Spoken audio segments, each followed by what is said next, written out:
Hi hello everyone, this is Sony. ఇటీవలి కాలంలో cinema ticket రేట్లు పెరగడంపై పెద్ద చర్చ జరుగుతుందని చెప్పాలి. ఇక దీనికి ముఖ్య కారణంగా టాప్ హీరోల రెమ్యునరేషన్ను విశ్లేషకులు చూపిస్తున్నారు.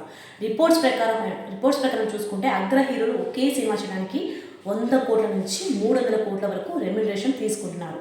మరి ఇంత భారీగా చూడడంతో ప్రొడ్యూసర్లు బడ్జెట్ను సర్దుబాటు చేయడానికి టికెట్ రేట్లు పెంచాల్సి వస్తుందని తెలుపుతున్నారు. సో దీనివల్ల సామాన్య ప్రేక్షకులకు సినిమా చూడటం భారమవుతుంది. ఇక పెరిగిన డబ్బులు రాబట్టడానికి ప్రత్యేక షోలపై, ఫ్యాన్ షోలపై కూడా అధిక రేట్లు వసూలు అవుతున్నాయని పరిశ్రమ వర్గాలు అంటున్నాయి. ఇక కొంతమంది నిపుణులు సినిమా రంగం నిలబడాలంటే హీరోల రెమ్యునరేషన్పై కంట్రోల్ అవసరమని సూచిస్తున్నారు. సో కంటెంట్పై దృష్టి పెడితేనే ఈ సమస్య తగ్గుతుందని అభిప్రాయపడుతున్నారు. మరి మీ అభిప్రాయం ఏంటి?